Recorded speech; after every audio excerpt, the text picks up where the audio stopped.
गर्मियों की छुट्टियों में मैं और रोमांटिक पत्नी 2 महीने तक आराम वाली जिंदगी जीते रहे, लेकिन मैंने घर में पड़ा हुआ होमवर्क जरा भी नहीं छुआ। ठीक उसी वक्त जब मैं अभी अभी अपनी पत्नी के साथ पति पत्नी वाला काम खत्म करके उठा था, तभी मैंने एक बहुत बड़ी खुशखबरी सुनी। टीचर वूली ने सच में इस्तीफा दे दिया था। अब आखिरकार मुझे अपना होमवर्क पूरा नहीं करना पड़ेगा। मुझे पता है, मैं पहले ही ज्यादा खुश हो गया था। नहीं, लेकिन मेरी पत्नी पीछे से चुपके से हंस रही थी। उसने धीरे से कहा, क्या तुम्हें टीचर वूली इतनी नापसंद है? नहीं, टीचर श्या इंसान के तौर पर बुरे नहीं है, बस मैं सच में वैसे फिजिक्स सीख ही नहीं पाता। तुम्हें पता है टीचर श्या ने अचानक नौकरी क्यों छोड़ी? फू वान वान ने बिल्कुल भी गॉसिप करने वाले अंदाज में नहीं पूछा। क्यों?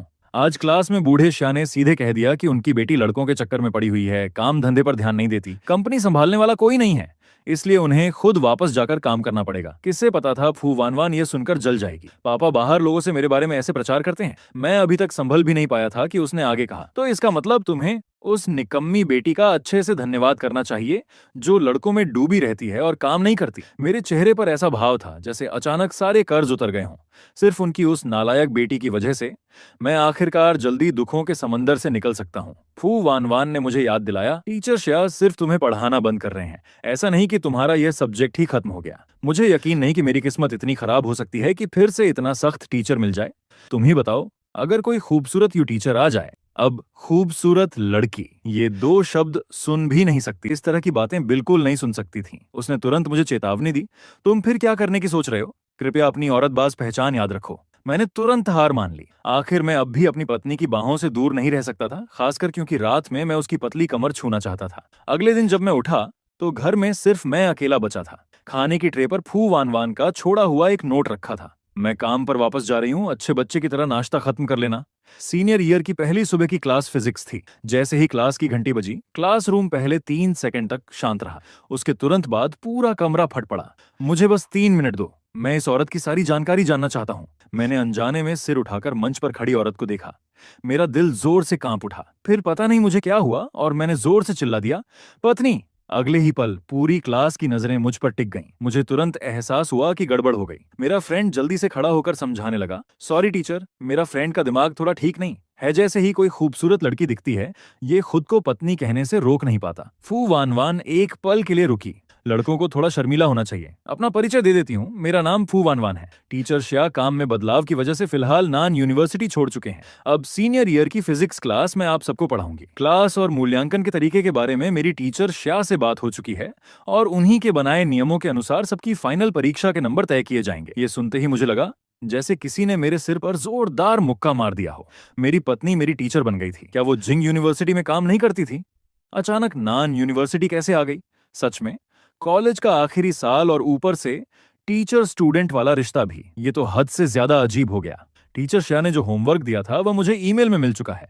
क्लास मॉनिटर, थोड़ी देर में होमवर्क मेरे ऑफिस 803 में जमा करा देना। खासकर वो छात्र जिन्होंने होमवर्क नहीं लाया है, उन्हें कल सुबह तक हर हाल में मेरे ऑफिस में जमा करना होगा। 3 दिन भी चल जाएंगे, हमें थोड़ा पूरा तो करने दीजिए। शांत रहो, होमवर्क सिद्धांत का मामला है, सबके साथ बराबरी होगी। मुझे पता है तुम लोगों में कुछ छात्र टीचर श्या के इस्तीफे की खबर सुनकर मन में किस्मत आजमाने की उम्मीद लगाए बैठे थे। अगर कल सुबह 10 बजे से पहले होमवर्क मेरे ऑफिस में जमा नहीं हुआ तो इंटरनल मार्क्स में 50% काट लिए जाएंगे। ये बात तुम्हारे टीचर श्या गर्मी की छुट्टियों से पहले तुम लोगों को बता चुके थे। इस वक्त मेरा सच में मन कर रहा था कि मंच पर जाकर उनसे जोर से सवाल करूं और उनसे सवाल करूं, साथियों, क्या ये बात सीधे मेरे बारे में नहीं कही जा रही थी? कल तक तो मुझे वहीं बैठकर खुशी मनाते देखा जा रहा था। तभी कुछ लड़के बेसब्री से सोशल मोड में आ गए। टीचर फू, क्या आपका ग्रीन बबल जोड़ सकते हैं? ग्रीन बबल रहने दो, मेरा ईमेल काम के समय हमेशा ऑनलाइन रहता है। आज मेरी आप सबसे पहली मुलाकात है, कोई भी सवाल हो पूछ सकते हो। टीचर फू, क्या आप सिंगल हैं? फू वान वान की नजरें जैसे अनजाने में मेरी तरफ घूम गईं। नहीं, मैं सिंगल नहीं हूँ, मेरी शादी हो चुकी है। कुछ समय पहले ही हमने शादी का सर्टिफिकेट लिया है। ग्रेजुएशन के समय मैं सबको शादी की मिठाई खिलाऊंगी। उम्मीद है यह 1 साल हम अच्छे से साथ बिताएंगे। ये सुनते ही पूरी क्लास फिर से उबल पड़ी। बाहर से मैं बिल्कुल शांत था, लेकिन अंदर मेरे दिल में तूफान मचा हुआ था। हाथ में पकड़ी हुई पेन तक लगभग टूटने वाली थी, झूठी। जब मैंने क्लास ग्रुप खोला तो उसका नाम बदलकर फू वान वान से शादी करनी है कर दिया गया था। इतनी सख्त होने के बावजूद उसकी खूबसूरती सब पर भारी है। इतनी हाई क्वालिटी पत्नी आखिर मेरे हिस्से क्यों नहीं आई? घर जाकर मैं उसे अच्छे से सबक सिखाऊंगा। रात को जब फू वान वान घर लौटी तो पहली मंजिल पर मेरा कोई निशान नहीं था। वह सीधा दूसरी मंजिल पर गई और देखा कि मास्टर बेडरूम का दरवाजा मैंने अंदर से लॉक कर रखा था। बिस्तर पर एक छोटा कंबल और तकिया रखा था। लगता था मैं सच में नाराज था। आचेन, दरवाजा खोलो, मैंने अनसुना कर दिया। आचेन, सच में बाहर नहीं आओगे? ऑफिस से लौटते वक्त एक नई बारबेक्यू शॉप खुली दिखी। मैं कुछ लेकर आई हूँ, खाना चाहोगे? मैं अभी तक भूखा था, इसलिए बेइज्जती भूलकर दरवाजे के पीछे से चिल्लाया, क्या लाई हो, मुझे देखने दो। मटन स्क्यूर, तेल में तला हुआ पोर्क बेली। औरतें सच में आदमी को काबू करना जानती हैं। जैसे ही मैंने दरवाजा खोला, सब कुछ मेरा पसंदीदा था। उसकी खूबसूरत शक्ल देखकर सच में मन कर रहा था कि उसके गाल जोर से खींच दूं। मैंने उसके हाथ से बारबेक्यू लिया। छोटी रोशनी, अभी भी नाराज हो? सॉन्ग वान वान, मुझे पति मत बुलाओ, मैं तुम्हारा पति नहीं हूँ। तुम्हें पता था कि मैंने कल होमवर्क नहीं किया, फिर भी तुम मेरा मजाक देखती रही। क्या तुमने जानबूझकर ऐसा किया? पत्नी ने तो तुम्हें पहले ही याद दिलाया था कि किस्मत पर भरोसा मत करना। तो क्या अब मुझे तुम्हारा धन्यवाद करना चाहिए? फू वान वान ने मेरे गुस्से भरे चेहरे को देखकर होंठ मोड़ लिए। तो आचेंग बेबी, कल समय पर होमवर्क जमा करना मत भूलना। उसकी मुस्कान ने मुझे गुस्से से मार ही डाला। लेकिन अगर तुम अभी से लिखना शुरू करो, तब भी शायद खत्म नहीं कर पाओगे। मेहनत करो, मैं स्टडी रूम में मीटिंग कर रही हूँ, कोई काम हो तो वहीं आ जाना। हमारा आचेन बेबी खुद ही होमवर्क पूरा करेगा। मैंने दुख को भूख में बदल दिया। पेट भरकर खाने के बाद फिर से होमवर्क की चिंता शुरू हो गई। सच में, जब इंसान भूखा होता है तो सिर्फ खाने की चिंता करता है, और पेट भरने के बाद हजार परेशानियां याद आ जाती हैं। जैसे ही मैंने होमवर्क खोला, मैं तुरंत सुनने रह गया। होमवर्क की मात्रा सिर्फ ज्यादा नहीं थी, असली समस्या यह थी कि मुझे एक भी सवाल करना नहीं आता था। मुझे पता था फू वान वान बहुत सिद्धांतवादी इंसान है। अगर मैं कल सच में होमवर्क जमा नहीं कर पाया तो वह जरूर नंबर काटेगी। छोड़ो, मदद मांगना कोई शर्म की बात नहीं है, खासकर जब सामने अपनी ही औरत हो। मैंने स्टडी रूम का दरवाजा खटखटाया और सीधे अंदर चला गया। पत्नी, मेरी मदद करो। कंप्यूटर के दूसरी तरफ से जोरदार शोर और हूटिंग सुनाई दी। फू वान वान मीटिंग में थी। तभी मुझे एहसास हुआ कि मैंने कैसी बेवकूफी कर दी। मैं घबराकर तुरंत बाहर भाग गया। 1 मिनट बाद फू वान वान ने मुझे कंबल में मुंह छुपाए देखा। क्या काम था, जल्दी बाहर आओ। उन्होंने तुम्हें देखा नहीं, शर्माने की जरूरत नहीं है। लेकिन उन्होंने मेरी आवाज तो सुन ली। कोई बात नहीं, सुन ली तो सुन ली, मैं वैसे भी तुम्हारी पत्नी हूँ। पत्नी कह देने में क्या हुआ? मैंने उसे बाहों में भर लिया। हमारी पति पत्नी वाली रिश्ते की खातिर पत्नी, क्या थोड़ी रियायत नहीं मिल सकती? फू वान वान मान चुकी थी कि पत्नी शब्द सुनकर उसका दिल पिघल गया था। उसने मुस्कान दबाते हुए कहा, नहीं, तुम आखिर मेरी पत्नी हो भी या नहीं? हूं तुम्हारी पत्नी, लेकिन मैंने आज क्लास में साफ कहा था कि होमवर्क सिद्धांत का मामला है। तुमने तो एक शब्द तक नहीं लिखा। ऐसे में कम से कम 80% नंबर कटेंगे। तुम हद कर रही हो। 50% काफी नहीं था क्या? मेरे अभी भी 3 क्रेडिट कम है। अगर तुम 80% काट दोगी तो मैं ग्रेजुएट ही नहीं हो पाऊंगा। पतिदेव, तुम्हारे रेगुलर नंबर तो तय हो चुके हैं। उन्हें वापस पाना है तो हमारे आचेन की परफॉर्मेंस पर निर्भर करेगा। मैंने झुककर उसके होंठों के कोने पर हल्का चुंबन रखा। आचेन छात्र, सिर्फ सुंदरता से लुभाने से काम नहीं चलेगा। और मैंने सुना है कि तुम हर खूबसूरत लड़की को पत्नी बुलाते हो। हाँ, मैं हर सुंदर लड़की को पत्नी बुलाता हूँ। टीचर फू, चाहे तो आप मेरे नंबर काट लो। ज्यादा से ज्यादा क्या होगा? ग्रेजुएशन से पहले मैं फिर से शादी कर लूंगा और मुझे 5 और क्रेडिट मिल जाएंगे। आज से हमारा रिश्ता सिर्फ टीचर और स्टूडेंट का है, इसलिए दूरी बनाए रखना ही बेहतर है। स्कूल हो या घर, टीचर फू के कार्यकाल में हमें औपचारिक रहना चाहिए। अच्छे से गेस्ट रूम में जाकर सो, ठीक है? अगर आचेंग बेबी को पत्नी की याद आए तो खुद मेरे पास आ जाना। क्या मैं इतना बेचैन दिखता हूँ? और हाँ, आगे से घर में भी, लेकिन तुम वो काले कपड़े मत पहना करो। आचेंग को जलन हो रही है? ठीक है, मैं पति की बात मानूंगी। आगे से सिर्फ घर में पहनूंगी, सिर्फ पति को दिखाने के लिए। इतना कहकर मैं दरवाजा लॉक करके सो गया। फिजिक्स मेजर की हफ्ते में 3 बड़ी क्लासें थीं, और हैरानी की बात यह थी कि तीनों शुरुआती 3 दिनों में रखी गई थीं। सच में जीने नहीं दे रहे थे। मैं मंच पर खड़ी उस कुतिया औरत को घूर रहा था। आज उसने काला रंग नहीं पहना था। क्लास शुरू करने से पहले मैं गर्मियों के होमवर्क के बारे में बता दूं। अभी भी 5 छात्रों ने होमवर्क जमा नहीं किया है। उनके रेगुलर नंबरों में 50% कटौती होगी। छात्र सू चेन ने तो एक शब्द तक नहीं लिखा, इसलिए उसके 80% नंबर काटे जाएंगे। उम्मीद है बाकी सब इससे सबक लेंगे और आगे समय पर होमवर्क पूरा करेंगे। ये सुनते ही मुझे लगा चाहे फाइनल एग्जाम में पूरे नंबर भी आ जाएं, फिर भी मैं फेल हो जाऊंगा। क्या टीचर फू की आचेंग से कोई दुश्मनी है? जिन छात्रों के नंबर कटे हैं वे क्लास में एक्टिव भाग लेकर और आगे का होमवर्क समय पर पूरा करके कुछ नंबर वापस पा सकते हैं। फू वान वान मुझे इतनी मुश्किल में डाल रही थी कि रूम 506 के भाई लोग मन ही मन उसे बुरा रिव्यू देने लगे। क्लास के दौरान चाहे मुझे सुनना कितना भी नापसंद था, फिर भी मैंने मजबूरी में ध्यान से सुना। मुझे डर था कि कहीं फिर से नंबर न कट जाएं। दोपहर को जब सब लोग हॉस्टल में आराम कर रहे थे, सब मेरे क्रेडिट्स को लेकर परेशान थे। तभी किसी ने कहा कि अगले शनिवार फ्रेशर्स पार्टी है और उसमें हिस्सा लेने वालों को 2 सोशल क्रेडिट मिलेंगे। क्लास खत्म होते ही मैंने माँ को फोन किया और तुरंत उत्साहित होकर उनसे गिटार भेजने को कहा। घर लौटकर जब मैंने माँ का भेजा पार्सल खोला तो पता चला गिटार दबकर टूट चुका था। जब फू वान वान घर लौटी, मैं गिटार ठीक कर रहा था। क्या हुआ, अगले हफ्ते फ्रेशर्स पार्टी में मुझे गिटार परफॉर्म करना है। माँ ने आज भेजा था, लेकिन पता नहीं रास्ते में कैसे टूट गया। फू वान वान ने टूटे हुए गिटार को देखा और समझ गई कि जल्दी ठीक होना मुश्किल है। कोई बात नहीं, मैं कल इसे रिपेयर के लिए ले जाऊंगी, शायद कुछ दिन लगेंगे। छोड़ो, मैं क्लब से एक गिटार उधार ले लूंगा। फू वान वान ने कुछ नहीं कहा। उसने टूटे हुए गिटार को फिर से पैक किया और दरवाजे के पास रख दिया। अचानक फ्रेशर्स पार्टी में हिस्सा लेने का इतना शौक क्यों? और क्या करूं? टीचर फू ने इतनी बेरहमी से मेरे 80% नंबर काट दिए। अब मुझे क्रेडिट पूरे करने के लिए फ्रेशर्स पार्टी में जाना ही पड़ेगा। इतना कहकर मैं दूसरी मंजिल पर चला गया। नहाकर आराम से सोने की तैयारी कर ही रहा था कि वान वान दरवाजा खोलकर अंदर आ गई। वह तकिया पकड़कर बिस्तर के पास खड़ी थी। इसने तुम्हें अंदर आने दिया, स्कूल हो या घर। हमने तय किया था कि हमारा रिश्ता सिर्फ टीचर और स्टूडेंट का रहेगा। जाकर कहीं और सो जाओ। पति सच में मुझे गले लगाकर नहीं सोना चाहता। मैं बहुत मुलायम हूँ, पकड़ने में अच्छा लगता है और बाकी जगहें भी बुरी नहीं है। नहीं चाहिए मुझे, तुम नहीं चाहिए। फू वान वान समझ गई थी कि मैं सिर्फ जिद कर रहा हूँ। वह धीरे धीरे झुककर मेरे पास आई, अपनी पतली उंगलियों से मेरा हाथ पकड़ा और मेरी बाहों में घुस गई। 3 दिन में मुझे याद किया। मैं उस कुतिया औरत के आकर्षण में पूरी तरह खो चुका था। बेबी कितनी अच्छी है। अगले दिन जब मैं घर लौटा तो देखा घर में एक नया गिटार रखा था। फू वान वान किचन में खाना बना रही थी। तुमने इतना महंगा गिटार क्यों खरीदा? मैंने तो कहा था सिर्फ फ्रेशर्स पार्टी के लिए चाहिए। कोई बात नहीं, तुम बहुत मुश्किल से एक बार परफॉर्म कर रहे हो, बाद में घर पर भी बजा सकते हो। इन 2 दिनों में अच्छे से प्रैक्टिस करना। स्टार नाइट वाले दिन मैं तुम्हें देखने आऊंगी। मैंने सोचा इन दिनों नान यूनिवर्सिटी में फू वान वान कितनी पॉपुलर हो चुकी थी। अगर वो फ्रेशर्स पार्टी में गई तो फिर से बहुत सारे दीवाने बन जाएंगे। टीचर फू, बेहतर होगा आप ऑफिस में रहकर पढ़ाई की तैयारी करें, फ्रेशर्स पार्टी में मत आइए। क्या हुआ? पति मुझे देखना नहीं चाहता। जब से फू वान वान नान यूनिवर्सिटी में आई थी, स्कूल फोरम पर उसके बारे में बेहुदा बातें भरी पड़ी थीं। यहाँ तक कि कुछ लोग भारी रकम देकर उसे घर में रखी जाने वाली प्रेमिका बनाना चाहते थे। तुम्हें पता भी है कितने लोग तुम्हारे पीछे हैं। बस हर जगह लोगों को आकर्षित करती रहती हो। फू वान वान समझ गई कि उसका पति जल रहा है, तो पति मुझे बताएगा कि मैं लोगों को कैसे आकर्षित करती हूँ। हर दिन खुद को इतना सुंदर बनाकर तैयार करती हो, इतने अच्छे कपड़े पहनती हो। अगर ये लोगों को आकर्षित करना नहीं है तो क्या है? मेकअप हटाने के बाद फू वान वान मुस्कुराई। तो पति की तारीफ सुनकर ऐसा लगता है, ठीक है, आगे से पति की बात मानूंगी और इतना सुंदर नहीं सजूंगी। चेन, अगर सच में डर है कि कोई मुझे छीन ले जाएगा तो मुझे एक अंगूठी खरीद दो जिसे मैं हमेशा पहन सकूं।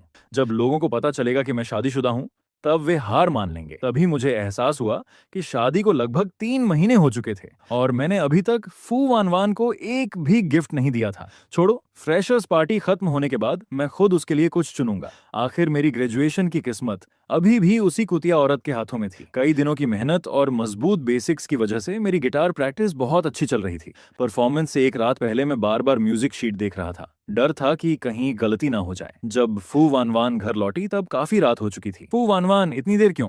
हमारे आचंग बेबी के लिए गिफ्ट लेने गई थी। गिफ्ट का नाम सुनते ही मेरी आंखें चमक उठीं। क्या गिफ्ट? वान वान ने पीछे से एक खूबसूरती से पैक किया हुआ बॉक्स निकाला। मैंने आंखें मल लीं। ये मशहूर फैशन डिजाइनर्स टीचर जियांग द्वारा खुद डिजाइन किया गया कपड़ा था। इसकी खूबसूरती इतनी मशहूर थी कि आमतौर पर इसे बेचा भी नहीं जाता था। मैंने इसे सिर्फ फैशन शो में दूर से देखा था। मैं इसे पहनने की हिम्मत भी नहीं कर सकता। अगर गंदा हो गया तो?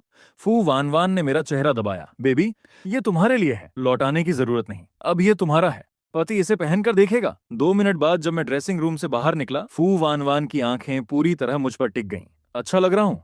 बहुत अच्छा, बहुत हैंडसम। धन्यवाद पत्नी। फू वान वान ने मेरे लाल होते कानों को देखा और पंजों पर उठकर मुझे चूम लिया। रात की फ्रेशर्स पार्टी में मेरी बेसिक स्किल पहले से ही अच्छी थी, ऊपर से कई दिनों की मेहनती प्रैक्टिस। इसलिए फ्रेशर्स पार्टी में मैंने अपना गाना पूरी तरह शानदार तरीके से पेश किया। लेकिन सारे परफॉर्मेंस खत्म होने के बाद भी मुझे फू वान वान कहीं दिखाई नहीं दी। कुतिया औरत, मैंने बस इतना कहा था कि मत आना, तो तुम सच में नहीं आई। तुमने मेरा परफॉर्मेंस तक नहीं देखा। स्कूल के पीछे वाले गेट तक पहुंचकर जैसे ही मैंने कार का दरवाजा खोला, अंदर एक बहुत बड़ा फूलों का गुलदस्ता रखा था। पति, मेहनत हो गई, परफॉर्मेंस सफल होने की बधाई। गांव का वो खत्म होने के बाद यह पहली बार था जब मुझे किसी ने फूल दिए थे।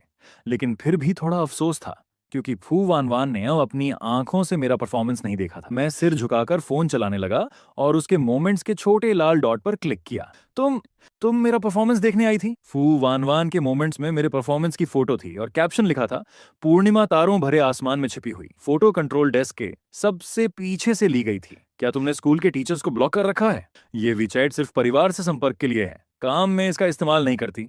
अच्छा, ये औरत सच में बहुत सावधान थी। अब कोई अफसोस बाकी नहीं था। आज का दिन वैसे तो बहुत खूबसूरत था, लेकिन चाहे दिन कितना भी अच्छा हो, इंसान खुद बर्बादी कर ही देता है। शायद मैं ज्यादा उत्साहित था। नहाने के बाद मैं फूवानवान के पीछे बैठ गया। वाह, मुझे तो पता ही नहीं था कि तुम्हारी फोटोग्राफी इतनी अच्छी है।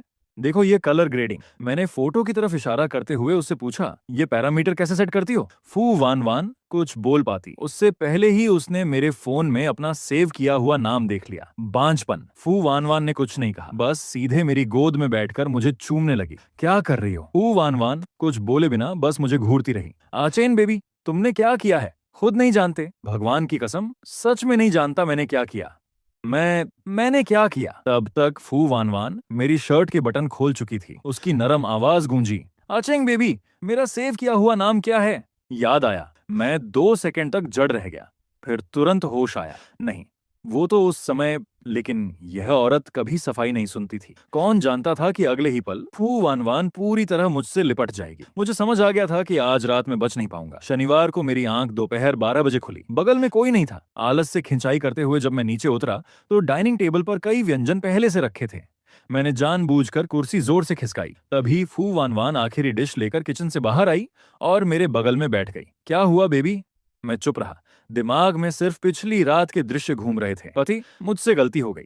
पिछली रात मेरी गलती थी। थोड़ी देर बाद तुम्हें हॉट स्प्रिंग ले चलूं? मैं हैरान था। नानचिंग में हॉट स्प्रिंग भी है। अच्छे से खाना खाओ, बाद में लेकर चलूंगी। मैंने उसकी तरफ देखा, लेकिन कुछ नहीं कहा। मुझे लग रहा था फू वान वान का चेहरा कुछ ठीक नहीं लग रहा। बाहर निकलने की तैयारी करते समय मैंने पूछा, फू वान वान, तुम्हें कहीं तकलीफ है? चेहरा इतना खराब क्यों लग रहा? तुम्हें बुखार है? कहीं ठंड तो नहीं लग गई? कुछ नहीं, थोड़ी देर में ठीक हो जाएगा। नहीं, बुखार बड़ी बात है।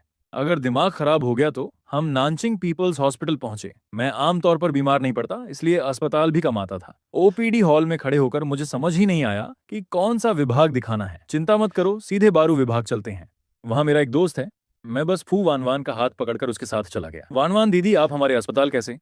फू वान वान ने मेरा हाथ पकड़ते हुए कहा, ये जियांग जियांग है, मेरी यूनिवर्सिटी की दोस्त, और ये मेरे पति सुचेन। जीजा जी नमस्ते। मैं अजीब सी शर्मिंदगी में फंस गया था। तुम इसे अच्छे से चेक करो। कल तक तो बिल्कुल ठीक थी, आज अचानक ऐसी हो गई। जांच के दौरान सिर्फ मरीज को अंदर रहने दिया गया।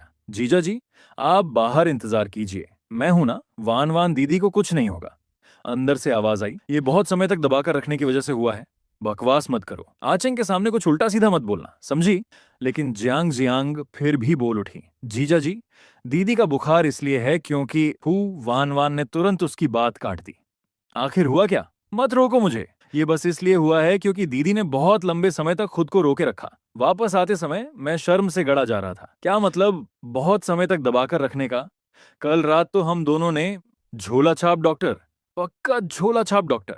रात को मैं बिस्तर पर लेटा जिंदगी के बारे में सोच रहा था। मैंने इंटरनेट पर औरतों के लंबे समय तक संयम रखने के नुकसान सर्च किया। हे भगवान, इतने सारे नुकसान, कितना डरावना। लेकिन फिर सोचा, हम दोनों शादीशुदा हैं, इसमें शर्म कैसी? ऐसा भी नहीं कि पहले कभी कुछ नहीं हुआ। क्या मैं उसे हमेशा बुखार में छोड़ दूं? ये सोचकर मैं स्टडी रूम के दरवाजे तक गया। ये पक्का कर लिया कि फू मैन मीटिंग में नहीं है, फिर सीधे अंदर चला गया। मैं धीरे धीरे उसके पास गया, उसे कुर्सी से उठाकर टेबल पर बैठा दिया। पत्नी, मेरी बाहें धीरे धीरे उसकी पतली कमर के चारों तरफ लिपट गईं।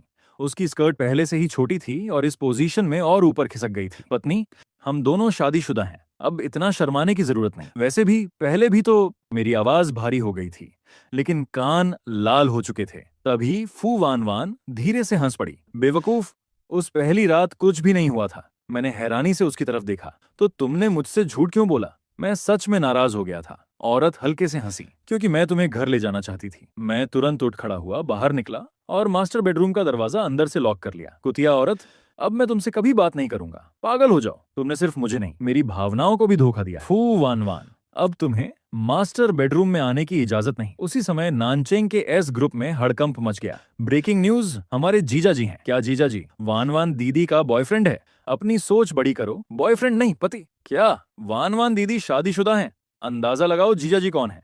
तुम सब उन्हें जानते हो। जानते हैं? कहीं वो लंबा और हैंडसम जूनियर तो नहीं? नाम क्या था? सुचेन। वान वान दीदी कमाल है, सच में उसे घर ले आई। कोई हैरानी नहीं कि अब वो हमारे साथ खाने नहीं आती। पूरा दिन पति के साथ प्यार मोहब्बत में लगी रहती होंगी। नहीं नहीं, इस बार तुम लोग गलत हो। आज वान वान दीदी हमारे अस्पताल आई थी। पता नहीं दोनों के बीच क्या हुआ, लेकिन दीदी ने खुद को इतना रोका कि बुखार हो गया। इस बात पर तो हम उसे कम से कम 3 साल तक चिढ़ाएंगे। फू वान वान, एक एक मैसेज पढ़ रही थी। चेहरा खराब हो गया। अब बातें बंद करो। किसी ने पूछा, मूड खराब है? जीजा जी साथ नहीं है, उन्होंने मुझे बेडरूम से बाहर निकाल दिया है। हालांकि वजह नहीं पता, लेकिन मुझे बहुत हंसी आ रही है। वान वान दीदी भी किसी आदमी को संभाल नहीं पाई। जीजा जी कमाल हैं। अगले दिन जब फू वान वान क्लास ले रही थी, मैं उसे लगातार घूर रहा था। आचेन, तुम टीचर फू को ऐसे क्यों देख रहे हो? तुम्हें वो पसंद है क्या? अगर पसंद नहीं तो फिर ऐसे क्यों? औरतें सब एक जैसी होती हैं। तुम्हारा टीचर फू से निजी संपर्क है क्या? उसे तुम्हारे निजी विचार इतने महत्वपूर्ण क्यों लगते हैं? ये औरत, अगर वह तुम्हारे पूरे 100% नंबर काट दे तब भी तुम उससे निजी दुश्मनी पाल लोगे। मैं अभी भी सोच रहा था कि फू वान वान को कैसे सबक सिखाऊं। तभी आगे बैठे लड़के आपस में फुसफुसाने लगे। टीचर फू की फिगर इतनी अच्छी है, उसके पति की तो। मेरा मन किया वहीं गालियां दे दूं। मैं घमंड भरे चेहरे से मंच पर खड़ी औरत को देख रहा था। आज तुम्हें एहसास करवाऊंगा, कुतिया औरत, कि छोड़ ना पाने का मतलब क्या होता है। देखता हूँ अब भी याद रहती है या नहीं। आज मेरी सिर्फ एक क्लास थी। क्लास खत्म होते ही मैं सीधे घर लौट आया। फोन पर बैठकर मैंने आज इस्तेमाल होने वाली चीजें तैयार की। हाथ में पकड़े सामान को देखकर मैं धीरे से बोला, फू वान वान, बस तुम इंतजार करो। जब औरत घर लौटी तो पहली मंजिल की सारी लाइटें बंद थीं। आचंक क्या खुद से नाराज होकर घर छोड़कर चला गया? पति, मैं वापस आ गई, लेकिन किसी ने जवाब नहीं दिया। तभी दूसरी मंजिल के मास्टर बेडरूम के दरवाजे की दरार से हल्की रोशनी दिखाई दी। अच्छा है, आचंक घर पर ही है। फू वान वान ने नाइट ड्रेस बदली और धीरे धीरे मास्टर बेडरूम में दाखिल हुई। जैसे ही वह लाइट ऑन करने लगी, मैंने तुरंत कहा, फू वान वान, लाइट मत जलाना। उसे जैसे कुछ एहसास हो गया। ठीक है, पति की बात मानती हूँ। मैं कुछ देर सोचकर बोला, सुबह तुमने कहा था कि मैं तुम्हें जैसे चाहूं सजा दे सकता हूँ, वो बात अभी भी लागू है। फू वान वान एक कदम आगे बढ़ी। पति मुझे कैसी सजा देना चाहता है? लेकिन पहले वादा करो, तुम बिल्कुल विरोध नहीं करोगी। चाहे मैं कुछ भी करूं, अगर तुमने विरोध किया तो मैं तुम्हें कभी माफ नहीं करूंगा। ठीक है, आज रात पति जैसे चाहे वैसे मुझे संभाल सकता है। तो अब अपनी आंखें बंद करो। फू वानवान ने आज्ञाकारी तरीके से आंखें बंद कर लीं। काफी देर बाद उसे महसूस हुआ कि आचेन उसके पीछे खड़ा है और किसी चीज से उसकी आंखें ढक रहा है।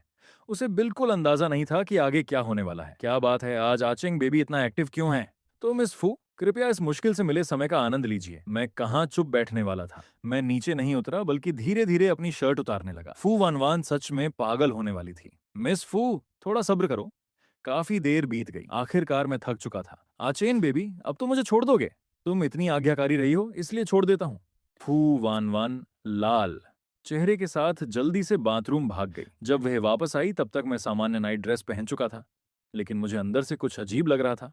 पहले तो लगता था कि मैं और फू वान वान इतने समय से पति पत्नी हैं, इसमें शर्म कैसी। लेकिन जब से मुझे पता चला कि हमारे बीच अभी तक वह सब नहीं हुआ, दिल में एक अजीब सा एहसास पैदा हो गया था। फू वान वान ये बात साफ समझ सकती थी कि उसका आचेन बेबी घबराया हुआ है। वह आगे बढ़ी और मेरी बाहों में आकर समा गई। पति, ज्यादा मत सोचो। जब तक तुम पूरी तरह तैयार नहीं हो जाते, हमारे बीच ऐसा कुछ नहीं होगा। मैंने चेहरा घुमा लिया। आगे से कुछ भी नहीं होगा, सिर्फ किस और हक तक ही सीमित रहेंगे। फू वान वान मुस्कुराकर मान गई। ठीक है, सब पति की बात मानूंगी। अगले दिन जब मेरी आंख खुली, फू वान वान कपड़े बदल रही थी। मैंने साफ देखा कि उसकी कलाई पर 2 लाल निशान थे। मैं थोड़ा असहज होकर बोला, वो आज क्लास लेते समय लंबी बाह वाले कपड़े पहन लेना, नहीं तो मुझे सच में कोई दूसरा ग्रह ढूंढकर वहां रहना पड़ेगा। शायद पिछली रात बहुत ज्यादा शरारत हो गई थी, इसीलिए क्लास में मेरा सिर तक नहीं उठ रहा था। गु यानजो ने मेरा कंधा हिलाया। आचेन, अब तो जाग जाओ। अगली क्लास टीचर फू की है। बताओ, क्या तुमने गर्लफ्रेंड बना ली है? ये सुनते ही मेरी सारी नींद उड़ गई। नहीं तो, बस कल रात बहुत देर से सोया था। हमने अभी पूछा भी नहीं था, तुम खुद ही घबरा गए। तुम्हारी हालत कुछ ठीक नहीं लग रही। गया काम से। मैं सच में दुनिया का सबसे बेवकूफ इंसान हूँ। अभी छोड़ रहे हैं तुम्हें, लेकिन दोपहर में हॉस्टल लौटकर सब सच सच बताना। जब दोपहर को हम हॉस्टल लौटे तब भी कुछ तेज नजर वाले छात्रों ने फू वान वान की कलाई पर पड़े निशान देख लिए थे। क्लास ग्रुप फिर से फट पड़ा। आखिर हुआ क्या है? ये कौन सी कहानी पक रही है? मुझे ऐसा लग रहा था जैसे मेरा घोंसला किसी ने उजाड़ दिया हो। हॉस्टल पहुंचते ही गुयांजो ने मुझे सीधे बिस्तर पर दबा दिया। ये दृश्य देखकर मैं बेबस हो गया। सच में मेरी कोई गर्लफ्रेंड नहीं है, लेकिन हाँ, कोई है जिसे मैं पसंद करता हूँ। मैं बिस्तर से उठकर बैठ गया। ओहो, हमारा आचेन आखिरकार समझदार हो गया। कौन है वो? क्या हम उसे जानते हैं? ठीक है, ठीक है, अब मत पूछो। जब सही समय आएगा तब तुम सबको उससे मिलवाऊंगा। अरे भाग मत। भाइयों, नेशनल डे पर मैं सच में नहीं जा पाऊंगा, तुम लोग मजे करना। मैंने नेशनल डे की छुट्टियां फू वान वान के साथ घूमने के लिए चुनी थीं। यून्नान दाली का नजारा मैं बहुत समय से देखना चाहता था। एक दिन ज्यादा घूमने के लिए मैंने खास तौर पर फू वान वान से सुबह वाली फ्लाइट बुक करवाई। मैं इतना थका हुआ था कि सीधे प्लेन में ही सो गया। आचेन पहुंचने वाले हैं। मैंने सामने 5 सितारा होटल की तरफ इशारा किया। मैंने तो कहा था होमस्टे में रुकेंगे। अच्छे बच्चे बनो, होमस्टे में साउंड प्रूफिंग नहीं होती। मैं अच्छी तरह समझ गया कि फू वान वान का क्या मतलब है। मैंने सोचा था कि आज पूरा दिन आराम करूंगा और कल समुद्र देखने जाऊंगा। रात को मैं बिस्तर पर लेटे लेटे वीडियो देख रहा था, तभी फू वान वान फिर से छेड़छाड़ करने लगी। अगले ही पल कमरे में सिर्फ कुछ हल्की धुंधली लाइटें बचीं और रोमांटिक म्यूजिक बजने लगा। तभी मुझे एहसास हुआ कि मामला उतना आसान नहीं जितना मैंने सोचा था। फू वान वान, तुम क्या कर रही हो? मुझे थोड़ा डर लग रहा था, लेकिन फू वान वान की आंखें, पता नहीं आज का माहौल ज्यादा अजीब था या क्या। मुझे लग रहा था कि मैं खुद पर कंट्रोल खो रहा हूँ। अगर कोई इच्छा है तो बेबी खुलकर बोल सकता है। नहीं, शरीर कभी झूठ नहीं बोलता। अच्छे बच्चे बनो, पत्नी को सच बताओ। सच में नहीं चाहिए तो पत्नी पास आकर खुद देख ले कि आचेंग बेबी झूठ बोल रहा है या नहीं। अगले दिन जब मेरी आंख खुली तो देखा फू वान वान अब भी मेरी बाहों में सो रही। पिछली रात की बातें याद आते ही मैं शर्म से भर गया। ये कुतिया औरत ऐसा कैसे कर सकती है? मैं धीरे से करवट लेकर उसे दूर जाने ही वाला था कि उसे जैसे एहसास हो गया और वह और ज्यादा मेरी बाहों में सिमट गई। क्या ये सच में कहा जा सकता है? पिछली रात की बात सोचते हुए मैंने कहा, फू वान वान, क्या तुम यहाँ आते वक्त पहले से सब प्लान करके आई थी? मैंने बहुत पहले से सोच रखा था। सब तुम्हारी वजह से हुआ। फू वान वान, मैं तो आज समुद्र देखने जाने वाला था और अब देखो कितना समय हो गया। जैसे ही मैंने पर्दे हटाए, धूप कमरे में फैल गई। नजारा बेहद खूबसूरत था। फू वान वान ने फल का एक टुकड़ा मेरे मुंह में खिलाया। कल रात पत्नी की परफॉर्मेंस से संतुष्ट हो? तुम्हारी स्किन इतनी मोटी कैसे है? तो क्या हुआ, हमारी शादी को इतना समय हो गया, अब भी शर्माते हो? फू वान वान, मुंह बंद करो, नहीं तो सच में तुमसे बात नहीं करूंगा। फू वान वान को इनाम देने के लिए मैंने खास तौर पर यून्नान में उसके लिए एक अंगूठी खरीदी। फू वान वान ने कहा कि अब उसे अपने पति से और ज्यादा प्यार करना पड़ेगा। अगले कुछ दिनों तक फू वान वान मुझे हर जगह घुमाती रही, खाने पीने और मजे करवाती रही। मानना पड़ेगा, फू वान वान सच में बहुत ध्यान रखने वाली थी। उसके साथ घूमते वक्त मुझे किसी चीज की चिंता नहीं करनी पड़ती थी। लेकिन मुझे एक बात समझ नहीं आ रही थी। यून्नान आने वाली पहली रात के बाद से फू वान वान सिर्फ हल्के से गले लगती थी, उससे आगे कुछ नहीं। चाहे वह नहीं चाहती हो, लेकिन मैं चाहता था। हमारा प्लान था कि छुट्टी के आखिरी दिन नानचिंग लौटेंगे, लेकिन मौसम ने सब बदल दिया।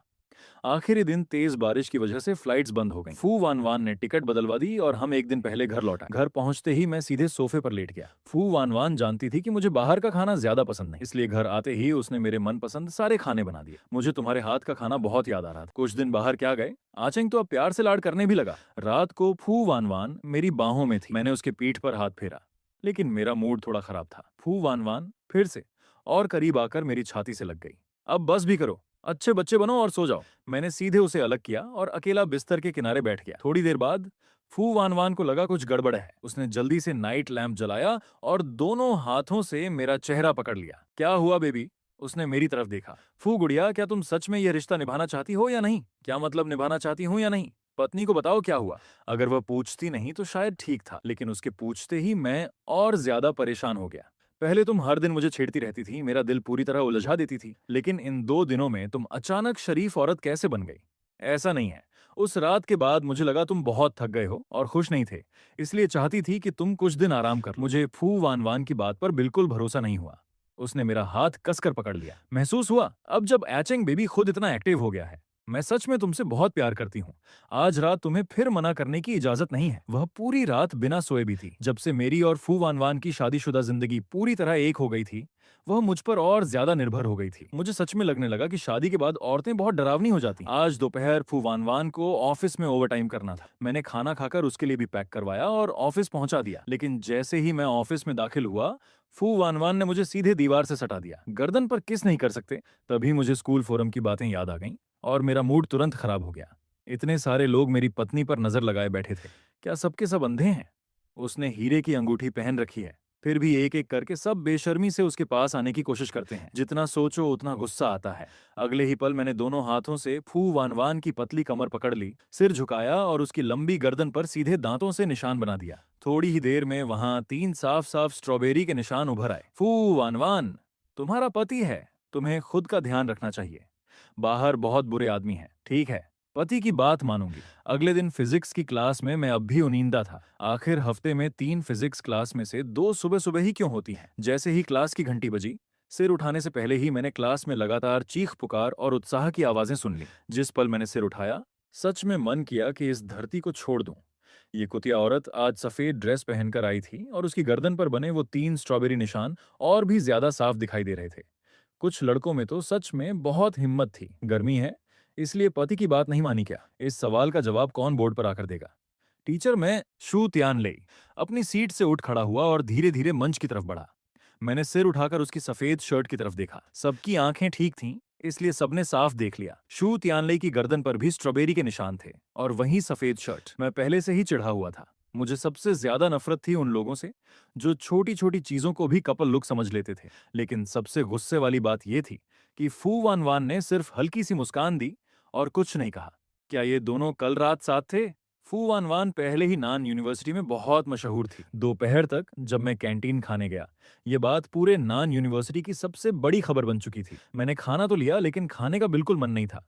तभी मैंने देखा कि शू त्यानलई कैंटीन में अंदर आया और जानबूझकर अपनी कॉलर थोड़ी नीचे खींची, जैसे डर हो कि लोग उसकी गर्दन के निशान ना देख पाए। दोपहर के बाद जब मैं घर लौटा, फू one one oil braced prawns बना रही थी। फू वन वन, मुझे इंस्टेंट नूडल्स खाने हैं। अच्छे बच्चे बनो, उसमें कोई पोषण नहीं होता, और वैसे भी इन दिनों तुम्हारा पेट ठीक नहीं है, जंक फूड नहीं खाना चाहिए। मेरा मूड पहले से ही खराब था। फू गुड़िया, अब मैं इंस्टेंट नूडल्स भी नहीं खा सकता। फू वान वान आज पूरे दिन लैब में व्यस्त रही थी। उसने समझ लिया कि आज मेरा मूड खराब है, इसलिए वह तुरंत किचन में जाकर मेरे लिए इंस्टेंट नूडल्स बनाने लगी। जब मैं नहाकर नीचे आया, तब तक उसने नूडल्स टेबल पर रख दिए थे। वाह, लग्जरी वर्जन इंस्टेंट नूडल्स, तुमने इसमें इतना सब कुछ डाल दिया। धीरे खाओ, जल जाओगे। पेट भरकर खाने के बाद मेरा मूड काफी बेहतर हो गया। अब बताओ आज क्या हुआ?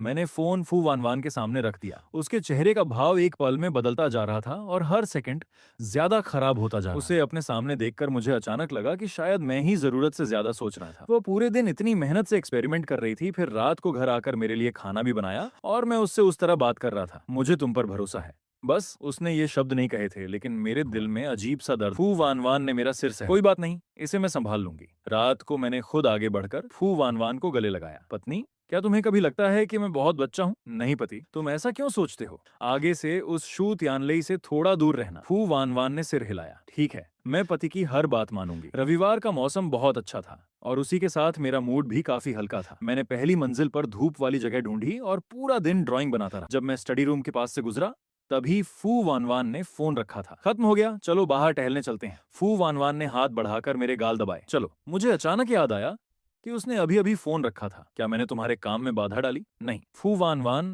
थोड़ी देर रुकी। अभी मेरे पापा का फोन था। वो पूछ रहे थे कि इन दिनों हम दोनों कैसे हैं। शादी के बाद पहली बार मैंने फू गुड़िया के मुंह से पापा शब्द सुना। तभी अचानक मुझे एहसास हुआ कि शादी को 3 महीने हो चुके हैं और मैं अब तक उसके माता पिता से मिला तक नहीं हूँ। तो फिर किसी दिन हम घर चलते हैं, नहीं तो ऐसा लगेगा कि मैं बहुत बदतमीज हूँ। चलो, पापा मम्मी से मिलने चलते हैं। ठीक है, अगले वीकेंड चलते हैं। वैसे भी तुम्हें अपने दोस्तों से मिलवाना है। ये बस एक साधारण सी बातचीत थी, लेकिन मुझे पहली बार असली शादीशुदा जिंदगी जैसा एहसास हुआ। तभी फू वान वान को अचानक कुछ याद आया। शू त्यानले वाली बात सुलझ गई है, तुम्हें चिंता करने की जरूरत नहीं। दरअसल दोपहर में ही मैंने देख लिया था कि शू त्यानले ने स्कूल फोरम पर माफी मांग ली थी। उसने खास तौर पर यह भी लिखा था कि उसका और फू वान वान का रिश्ता सिर्फ टीचर और स्टूडेंट का है। हॉस्टल ग्रुप पूरी तरह फट पड़ा। मैंने कहा था ना, टीचर फुशू त्यानलेई जैसे आदमी को कभी पसंद नहीं करेगी। कितना बेशर्म है। ये तो सीधा सीधा तीसरे आदमी जैसा मामला है। देखा, औरत ऐसी नहीं है। ये लोग भी ना। आचेन, तुम इतने शांत क्यों हो? कहीं बाहर कोई कुत्ता तो नहीं पाल लिया? क्यों, वो बाहर वाला कुत्ता तुम्हारा नहीं है क्या? फू वान वान की धीमी आवाज पीछे से आई। मैं तुरंत पलटा और फोन को तकिए के नीचे दबा दिया। तुम कैसे मेरी और भाइयों की चैट चुपके से पढ़ सकती हो? और क्या क्या देखा तुमने? तुम लोगों के ग्रुप का नाम ओल्ड एज होम में सुंदरियां देखने वाले हैं, या कौन सा हैंडसम लड़का ओल्ड एज होम में रहेगा? वो नाम मैंने नहीं रखा था। मैं तो बस, मेरा हाथ बेईमानी से फू वान वान की कमर पर घूमने लगा और वह सीधे मेरे पास आकर किस मांगने लगी। मैंने मन ही मन सोचा, गया काम से। कमरे में रोमांटिक माहौल पूरी तरह फैल चुका था। नहीं, यहाँ कमरे में अजीब सी गर्माहट भर गई। पूरी रात किसी की आंख नहीं लगी। अगली सुबह उठने के बाद से मेरी दाहिनी आंख लगातार फड़क रही थी। लग रहा था जैसे कुछ होने वाला। सुबह मैं घर पर आराम से नहीं सो पाया, पानी तक नहीं पिया। दोपहर में सिर्फ एक इंग्लिश और एक फिजिक्स की क्लास थी। आज गु युआन चो का जन्मदिन भी था, इसलिए हम लोग बाहर घूमने जाने वाले थे। आखिरी क्लास खत्म होने के बाद मैंने कहा, आज रात शायद घर नहीं लौट पाऊंगा, चलेगा? रात को वापस नहीं आओगे? वह मना करने ही वाली थी, लेकिन अगले ही पल जैसे कुछ सोचकर रुक गई। जब से आचंग ने मुझसे शादी की है, तब से सच में काफी समय से दोस्तों के साथ बाहर नहीं गए, लेकिन रात को बाहर रहोगे तो ध्यान रखना। तुम सच में मान गई? थैंक यू पत्नी। आज दोपहर की फिजिक्स क्लास के बारे में उसने कहा।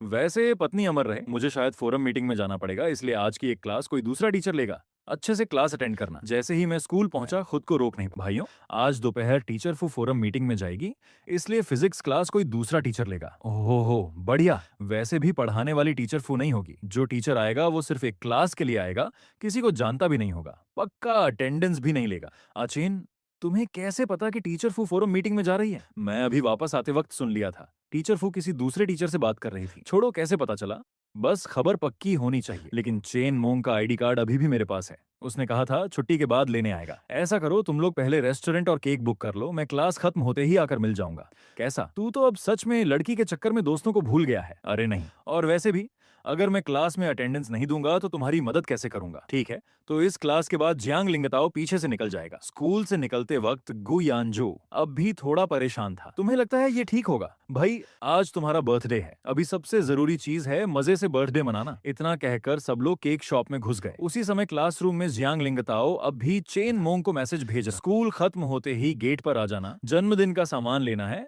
फिर भाइयों के साथ पार्टी भी करनी है। सब लोग शांत हो जाइए। तभी एक जानी पहचानी आवाज मेरे कानों में पड़ी। गया काम से। तुमने नहीं कहा था कि टीचर फू फोरम मीटिंग में गई है? उसकी फोरम मीटिंग कैंसिल हो गई क्या? ग्रुप चैट में पागलों की तरह मैसेज आने लगे, क्योंकि किसी की हिम्मत नहीं थी कि टीचर फू की क्लास ऐसे ही बंक कर दे। जो अभी सामने खड़ी है, कहीं भूत तो नहीं? दूसरी तरफ केक शॉप में लड़के बड़े उत्साह से नए बने केक को देख रहे थे। क्या हमारी क्लास से कोई वॉशरूम गया है और अभी तक वापस नहीं आया? फू वान वान ने एक नजर में पहचान लिया कि उसका पति और उसके अच्छे दोस्त गायब हैं। सच तो ये था कि फू वान वान सच में फोरम मीटिंग में जाने वाली थी, लेकिन यह सोचकर कि पूरी रात मुझसे मुलाकात नहीं होगी, वह फिर भी क्लास लेने आ गई। और इसी तरह उसने सीधे अपने पति को क्लास बंक करते पकड़ लिया। अब और इंतजार नहीं करेंगे, सीधे क्लास शुरू करते हैं। जो 3 स्टूडेंट नहीं आए हैं उन्हें सीधा अनुपस्थित माना जाएगा, और सजा मिलेगी या नहीं ये बाद में उनके व्यवहार पर निर्भर करेगा। दूसरी तरफ केक शॉप में अचेन, तुम सच में डिजाइन जीनियस भाई, कमाल कर दिया। लगातार तारीफें सुन सुनकर मेरा दिमाग ही घूम गया।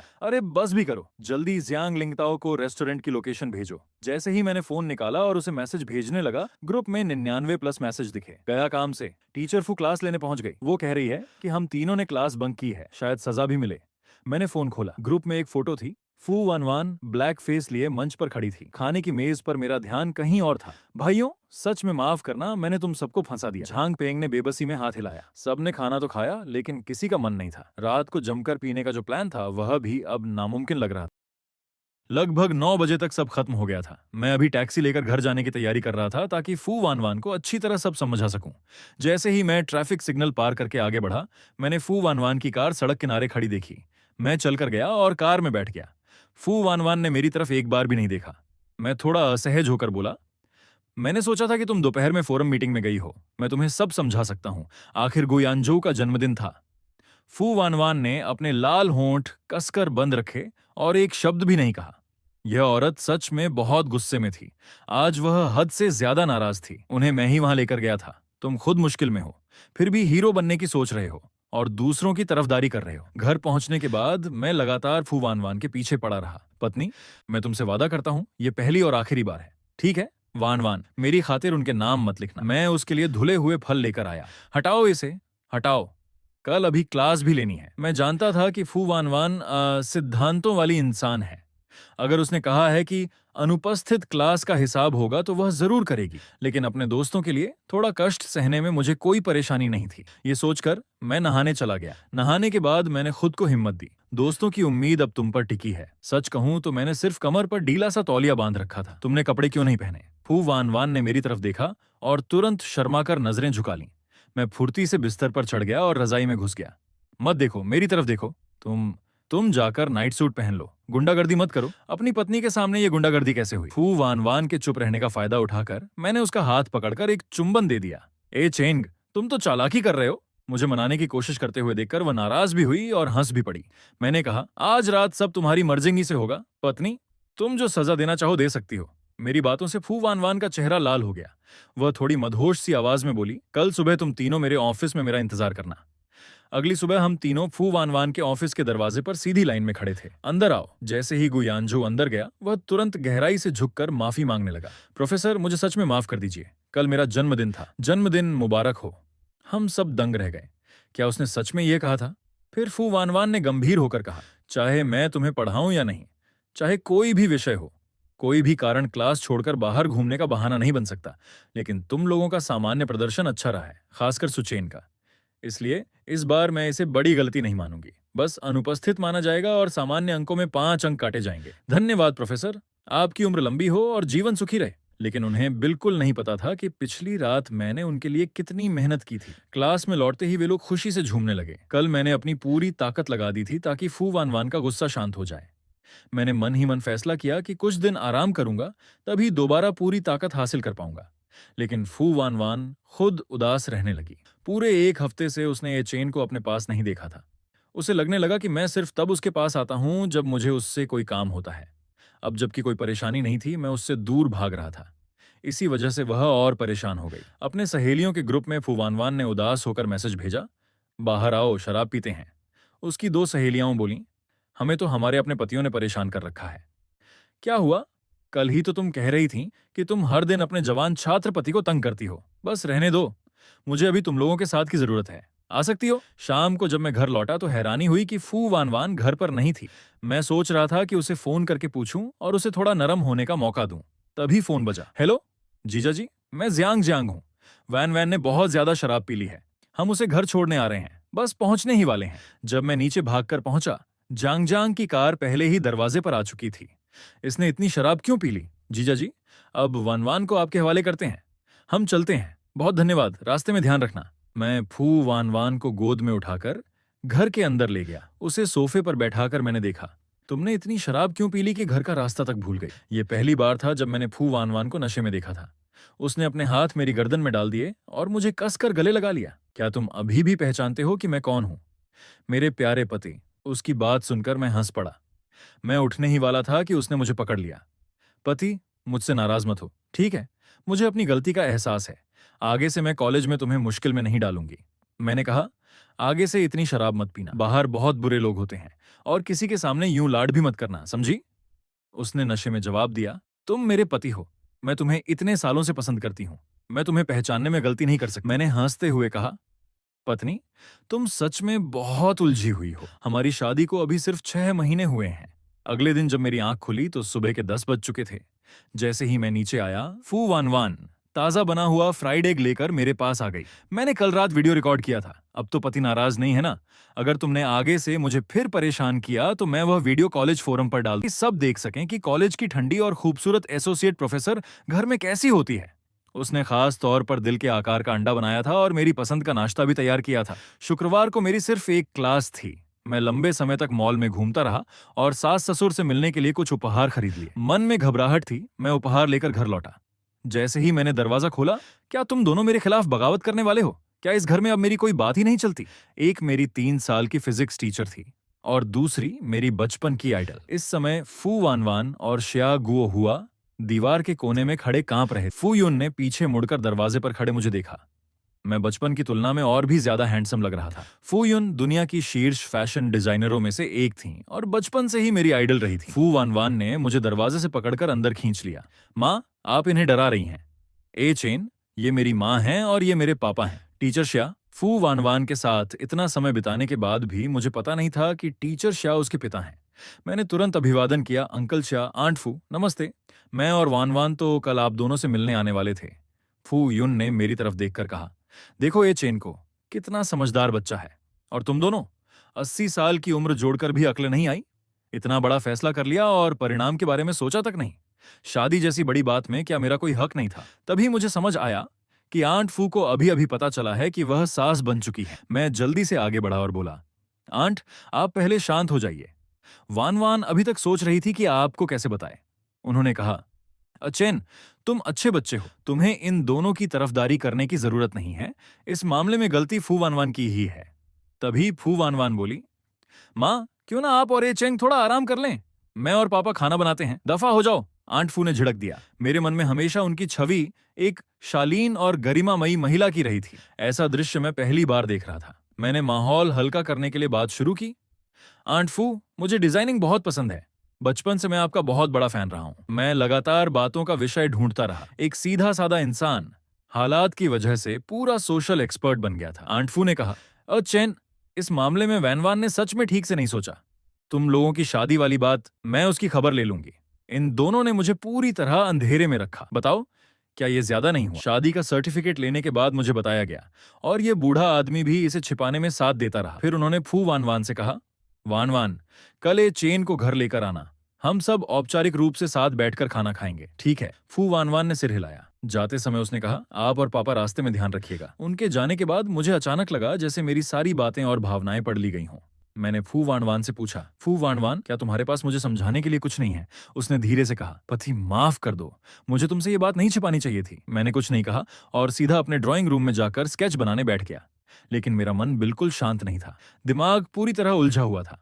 मैं कुछ भी नहीं बना पा रहा था। मुझे अचानक बहुत दबाव महसूस होने लगा। मैं हमेशा सोचता था कि मेरे सास ससुर साधारण यूनिवर्सिटी प्रोफेसर होंगे, लेकिन अब एक हुआशिया ग्रुप का चेयरमैन था और दूसरी विश्व प्रसिद्ध डिजाइनर। उनका परिवार, उनकी हैसियत, उनकी ताकत, सब कुछ मुझसे बिल्कुल अलग स्तर का था। कुछ देर बाद फू वानवान फल लेकर आई।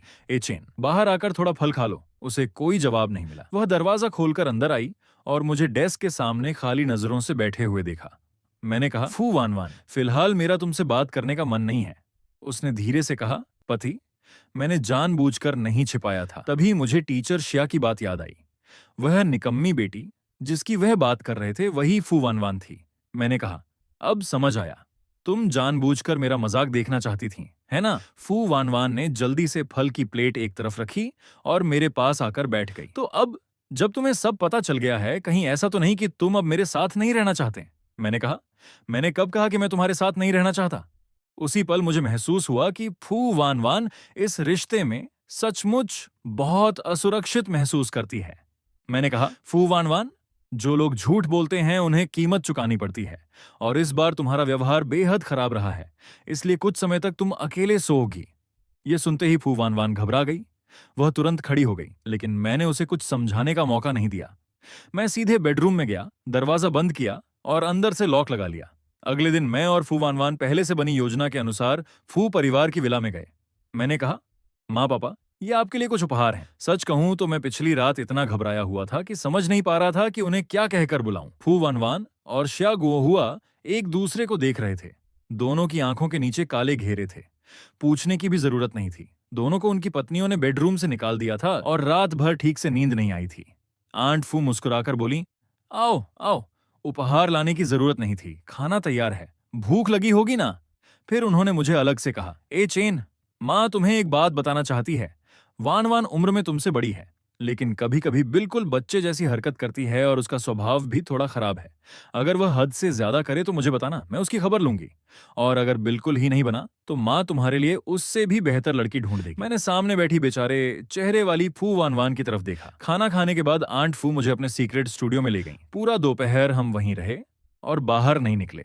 फू वान वान कई बार दरवाजे के पास आकर सुनने की कोशिश करती रही, लेकिन कमरा इतना साउंड प्रूफ था कि उसे कुछ सुनाई नहीं दिया। क्या तुम थोड़ी देर चैन से बैठ नहीं सकती?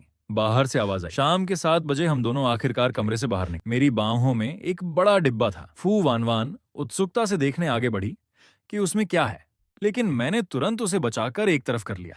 घर लौटने में लगभग 1 घंटा लगना था। पूरे रास्ते में मोबाइल देख देखकर बेवजह मुस्कुराता रहा।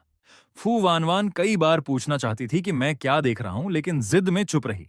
घर पहुंचने के बाद आखिर वह खुद को रोक नहीं पाई। उसने दरवाजे पर मुझे रोक लिया और कहा, ए चेंग, आखिर माँ ने तुमसे क्या कहा था? क्या सच में तुम्हें कोई और बेहतर लड़की ढूंढकर देने वाली थी? फू वानवान ने मुझे दरवाजे पर रोककर पूछा। मैंने मुस्कुराकर कहा, क्या तुम शू युआन दीदी को जानती हो? शू युआन आंट फू की सबसे अच्छी सहेली की बेटी थी। उसकी लंबाई 1 मीटर 70 सेंटीमीटर थी और वह डांस टीम में भी थी। वो तो मेरी पसंद के हिसाब से बिल्कुल परफेक्ट है। फिर क्यों नहीं, मैंने जानबूझकर कहा। फू वानवान तुरंत नाराज हो गई। क्योंकि तुमने मुझे धोखा दिया था, मैंने कंधे उचकाकर कहा। मैं तो बस उनसे मिलने की सोच रहा था। फू वानवान तुरंत बोली, तुम उसके साथ नहीं रह सकते। फिर उसने मेरा नाम लेकर कहा, सू चेन, क्या तुम अब सच में उसके साथ रहने की सोच रहे हो? हमारी शादी को अभी 1 साल भी नहीं हुआ और तुम। मैंने बीच में ही कहा, मैंने आंट फू से सुना है कि चूयन दीदी की लंबाई 1 मीटर 70 है और वह डांस भी करती है। उनका फिगर भी बहुत अच्छा होगा, है ना? फू वान वान का चेहरा और काला पड़ गया। मैं सीढ़ियां चढ़ते हुए पीछे मुड़ा और बोला, तुम्हें उन्हें शू युआन दीदी नहीं कहना चाहिए। फिर मैं उसकी तरफ मुड़कर बोला, टीचर फू, बेहतर होगा कि आप स्टडी रूम में जाकर अपने लेक्चर की तैयारी करें, नहीं तो जल्द ही आपको अकेले बेडरूम का आनंद लेना पड़ेगा। फू वान वान गुस्से से लगभग फट पड़ी। मुझे टीचर फू बुलाकर किसी और को दीदी कह रहा है, गुस्से से मेरी जान निकल जाएगी। अगले दिन क्लास के दौरान फू वान वान की आवाज भारी थी और उसके चेहरे पर पहले जैसी चमक नहीं थी। देखकर साफ लग रहा था कि पिछले कुछ दिनों से उसने ठीक से कंबल नहीं ओढ़ा और उसे सर्दी लग गई थी। पूरे दिन उसकी तबीयत खराब रही। उसने कई बार अपना फोन देखा लेकिन पति की तरफ से कोई संदेश नहीं आया। वह मन ही मन सोच रही थी, क्या वह सच में मुझे छोड़ने वाला है? नहीं, ऐसा नहीं हो सकता। दोपहर को घर लौटते समय मैंने रास्ते से कुछ सर्दी की दवा खरीदी। घर पहुंचकर मैंने दवा घोलकर उसके सामने रख दी।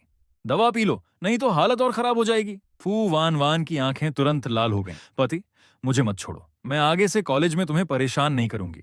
तुमसे कोई बात नहीं छिपाऊंगी। मैंने शांत होकर कहा, मैं तुम्हें छोड़ नहीं रहा हूं, पहले दवा पी लो, फिर मैं तुम्हारे लिए नूडल्स बनाता हूं। खाकर सो जाओगी तो ठीक हो जाओगी। मैं उठकर रसोई में गया और यांगचुन नूडल्स का एक कटोरा बनाकर लाया। पूरा घर खुशबू से भर गया। फू वान वान उस कटोरे को देखती रही और भावुक होकर उसकी आंखों में आंसू आ गए। उसने धीरे से पूछा, पति, क्या तुमने सच में मुझे माफ कर दिया है या सिर्फ इसलिए अच्छा व्यवहार कर रहे हो क्योंकि मैं बीमार हूं? मैंने कहा, मैंने सच में तुम्हें माफ कर दिया है, लेकिन आगे से मुझसे झूठ मत बोलना। फू वान वान ने बिजली की गति से पूरा कटोरा खत्म किया और फिर आकर मुझे कसकर पकड़ लिया। रात को वो मेरे सीने से लगकर सो गई।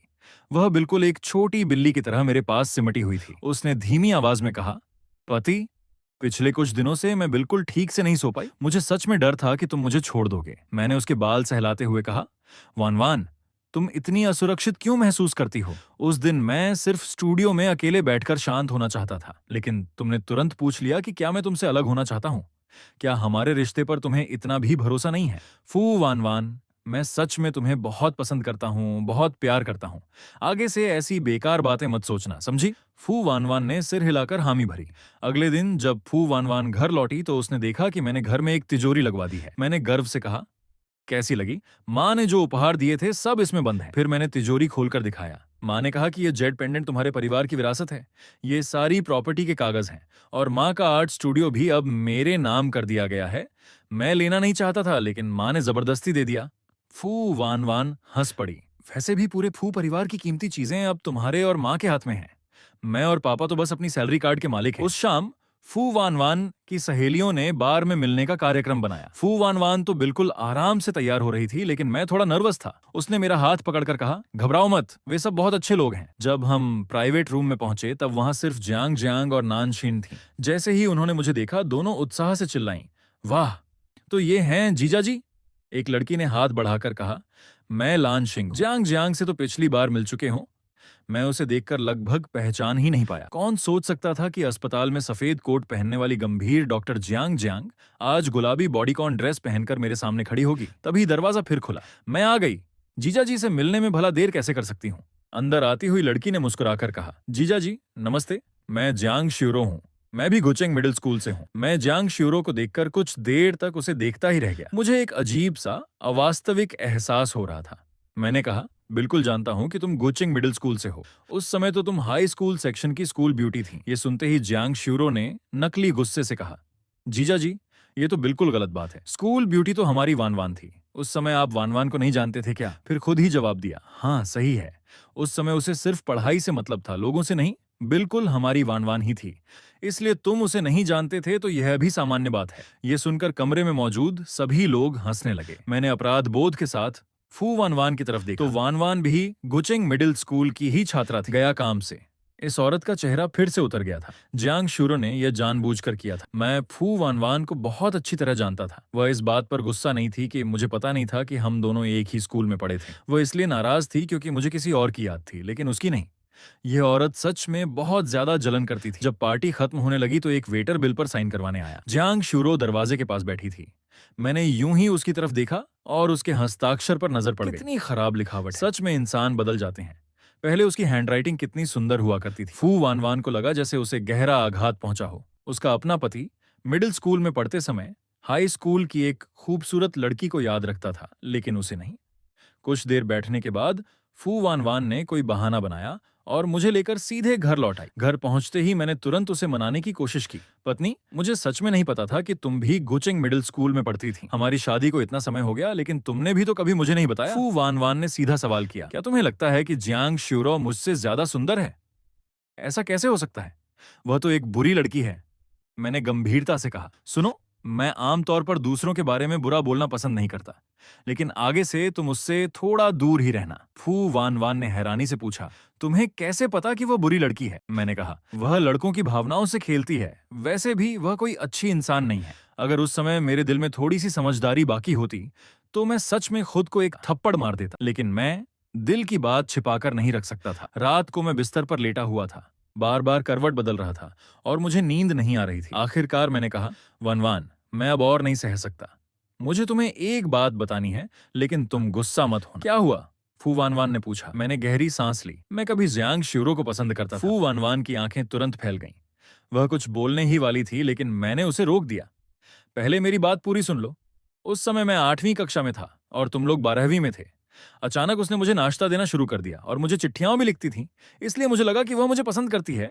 वह चिट्ठियां मैं अभी भी गुचिंग में रखी हुई हैं। अगली बार घर जाऊंगा तो उन्हें जला दूंगा। लेकिन फू वानवान का चेहरा अभी भी गंभीर था। मैंने जल्दी से कहा, पत्नी, उस समय मैं छोटा था। तभी फू वानवान ने धीरे से कहा, ए चेन, असल में उस समय वह इंसान मैं थी। मैंने सिर्फ जियांग श्यूरो से कहा था कि वह मेरी चीजें तुम्हें पहुंचा दे। मैं पूरी तरह स्तब्ध रह गया। क्या? फू वानवान ने पूछा। तो बताओ, तुम्हें उन चिट्ठियों में लिखे शब्द और भावनाएं पसंद थीं, या फिर तुम्हें जियांग श्यूरो पसंद थी? मैंने बिना सोचे जवाब दिया, बिल्कुल चिट्ठियां।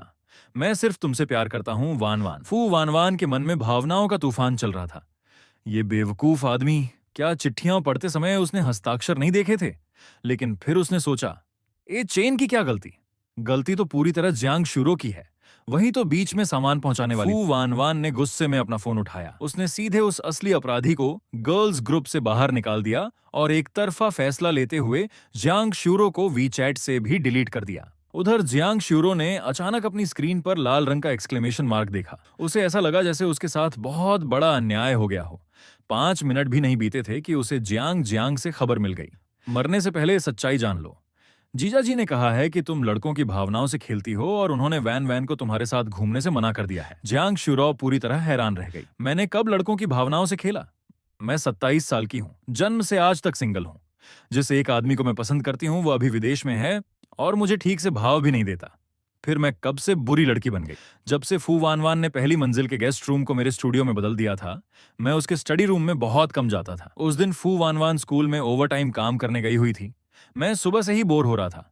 दोपहर में मुझे उसका फोन आया।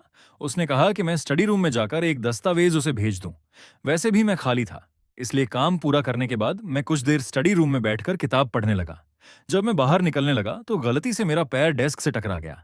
डेस्क के बगल वाली अलमारी का दरवाजा हल्का सा खुल गया। अंदर कुछ रखा हुआ था।